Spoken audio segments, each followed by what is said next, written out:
Halo semuanya, bismillahirrahmanirrahim. Assalamualaikum warahmatullahi wabarakatuh.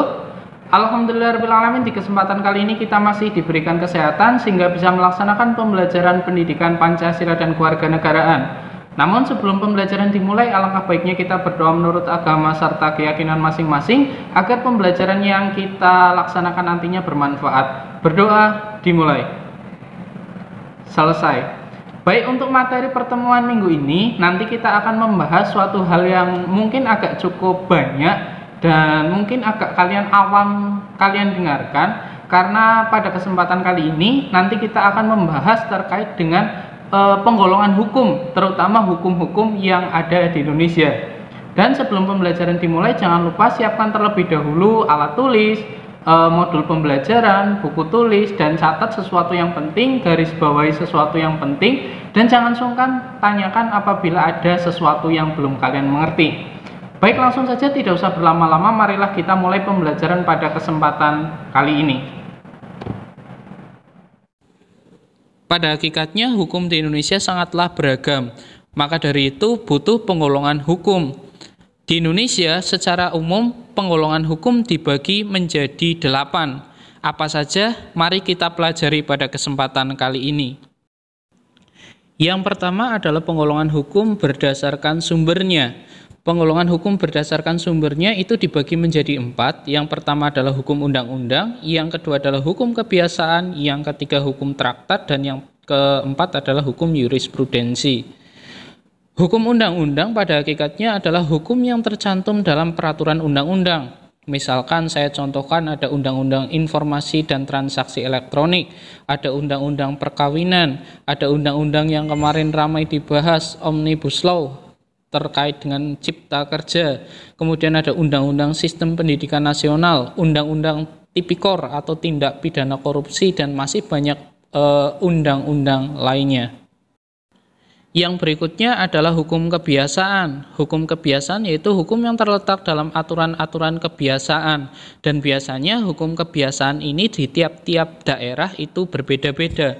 Namun saya berikan contoh yang umum untuk hukum kebiasaan. Pasti dulu kalian juga waktu SMP pernah mempelajari terkait norma kebiasaan. Misalkan berpamitan kepada orang tua ketika hendak pergi, mengucapkan terima kasih, menggunakan tangan kanan saat mengambil atau memberikan sesuatu, dan yang sedikit berbeda mungkin melakukan upacara adat, karena tiap-tiap daerah upacara adatnya itu berbeda-beda. Yang berikutnya ada hukum traktat. Apa sih hukum traktat? Hukum traktat yaitu hukum yang ditetapkan oleh negara-negara di dalam suatu perjanjian. Perjanjian ini biasanya perjanjian antar negara, biasa disebut sebagai traktat. Contoh perjanjian antar negara yang melibatkan Indonesia seperti perjanjian bagi hasil antara Indonesia dengan Freeport, itu dengan Amerika Serikat. Kemudian ada perjanjian ekstradisi antara Indonesia dengan Malaysia, perjanjian wilayah perairan. Kita perairan banyak, bisa dengan Malaysia, bisa dengan Singapura, bisa dengan Vietnam, dan lain-lain. Kemudian ada juga seperti piagam PBB, kemudian perjanjian kerjasama ekonomi antar negara, APEC, itu merupakan bentuk traktat. Kemudian yang keempat dari penggolongan hukum berdasarkan sumbernya yaitu hukum jurisprudensi, yaitu hukum yang terbentuk karena keputusan hakim. Contohnya mungkin pencurian arus listrik, terus kemudian ada perkara terkait dengan perceraian, terus ada juga contohnya perwarisan harta gonogini, itu masuk ke dalam hukum jurisprudensi yang ada di Indonesia. Penggolongan hukum yang kedua yaitu hukum berdasarkan tempat berlakunya. Apabila kalian amati gambar nomor 1, itu merupakan hukum nasional. Apa itu hukum nasional? Yaitu hukum yang berlaku dalam wilayah suatu negara saja. Kemudian yang kedua, gambar kedua itu menunjukkan adanya hukum internasional. Hukum internasional pastilah hukum yang mengatur hubungan antar dunia internasional atau antar satu negara dengan negara yang lainnya. Kemudian yang ketiga, gambar ketiga itu menunjukkan adanya hukum asing, yaitu hukum yang berlaku di wilayah negara lain. Dan yang terakhir, yang keempat, itu ada yang namanya hukum gereja, yaitu kumpulan-kumpulan norma yang tentu saja ditetapkan oleh gereja dan diperuntukkan untuk para pengikut atau anggotanya. Pembagian hukum yang ketiga yaitu hukum berdasarkan bentuknya. Hukum berdasarkan bentuknya dibagi menjadi dua. Yang pertama adalah hukum tertulis dan yang kedua adalah hukum tidak tertulis. Hukum tertulis juga dibagi menjadi dua lagi, yaitu hukum tertulis yang dikodifikasikan dan hukum tertulis yang tidak dikodifikasikan. Kita bahas satu-satu. Yang pertama adalah hukum tertulis yang dikodifikasikan, yaitu hukum yang disusun secara lengkap, sistematis, teratur, dan dibukukan, sehingga tidak perlu lagi peraturan pelaksananya. Misalnya ada kitab undang-undang hukum pidana, kitab undang-undang hukum perdata, atau kitab-kitab undang-undang hukum dagang. Kemudian ada juga hukum tertulis tapi tidak dikodifikasikan, yaitu hukum yang meskipun tertulis, tapi tidak disusun secara sistematis dan tidak lengkap, masih terpisah-pisah sehingga sering memerlukan peraturan pelaksana dan juga penerapan yang lainnya. Misalkan ada undang-undang, peraturan pemerintah, dan keputusan presiden.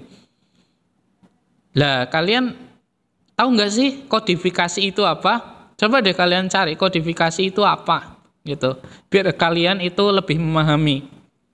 Kemudian yang kedua ada hukum tidak tertulis, yaitu hukum yang hidup dan juga diyakini oleh warga masyarakat serta dipatuhi dan tidak dibentuk menurut prosedur formal.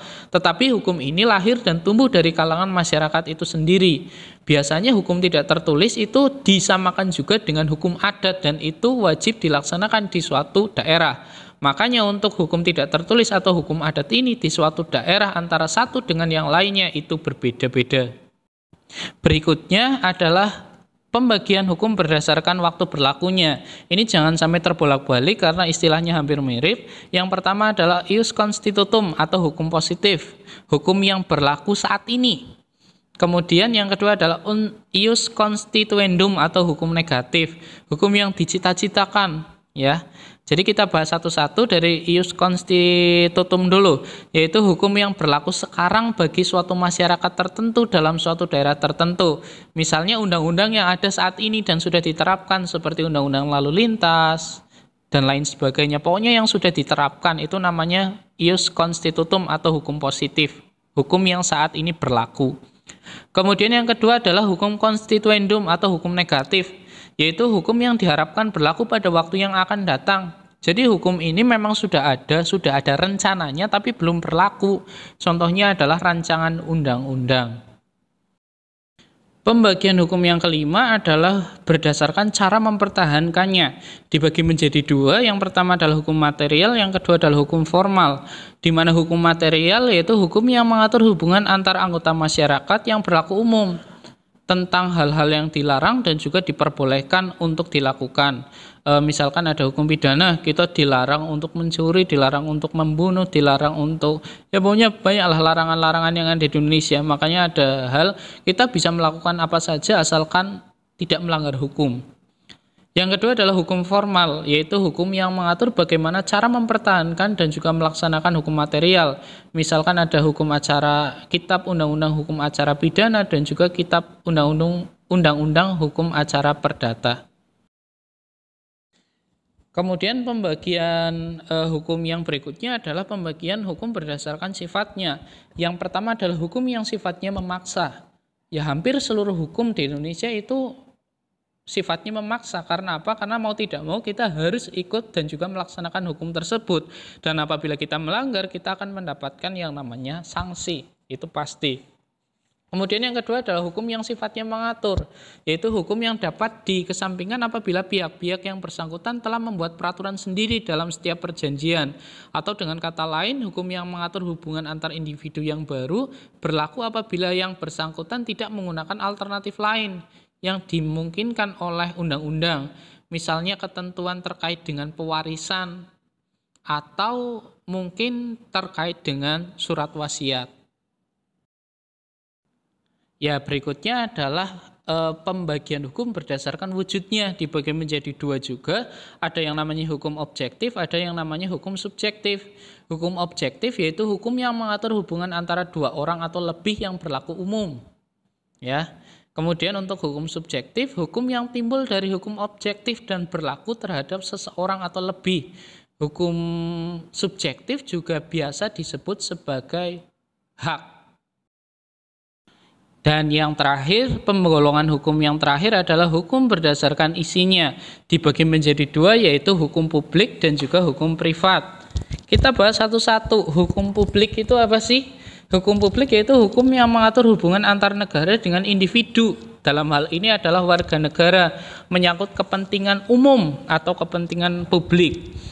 Hukum publik kemudian dibagi menjadi beberapa. Yang pertama adalah hukum pidana, yaitu hukum yang mengatur tentang pelanggaran dan juga kejahatan, memuat larangan dan juga sanksi. Kalau kalian buka hukum pidana, di dalamnya misalkan kalian mencuri, hukumannya berapa tahun penjara. Kalian membunuh, berapa tahun penjara. Kalian korupsi, berapa tahun penjara. Itu ada semua di dalam hukum pidana. Yang kemudian yang kedua ada hukum tata negara, yaitu hukum yang mengatur antara negara dengan bagian-bagiannya.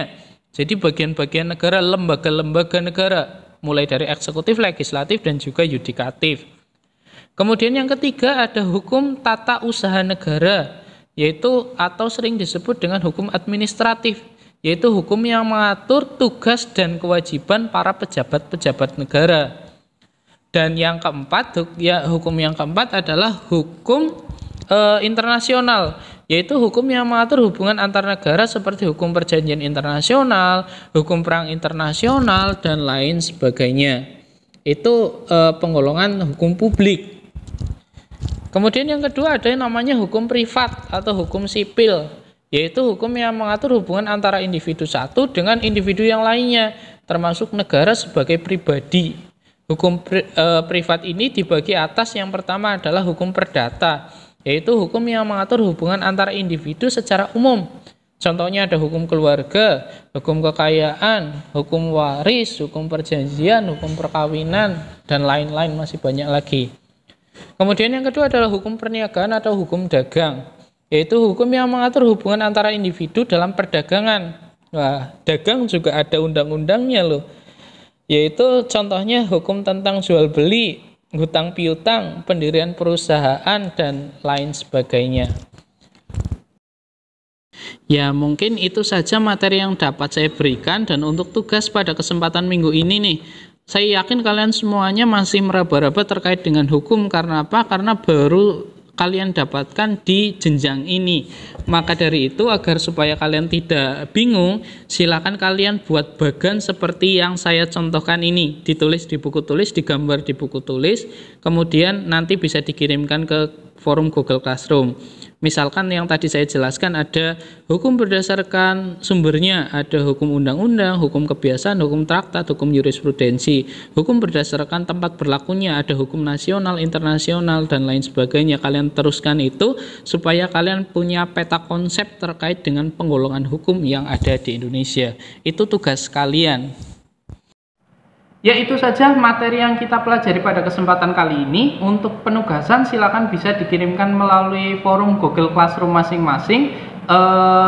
Kemudian untuk minggu depan kita masih berjumpa lagi dalam pembelajaran pendidikan Pancasila dan kewarganegaraan. Tetap jaga kesehatan, tetap semangat belajar, dan kita tutup untuk kegiatan pada kesempatan kali ini dengan berdoa menurut agama serta keyakinan masing-masing. Berdoa dimulai. Selesai, sampai ketemu lagi di minggu depan. Billahi taufiq wal hidayah. Wassalamualaikum warahmatullahi wabarakatuh.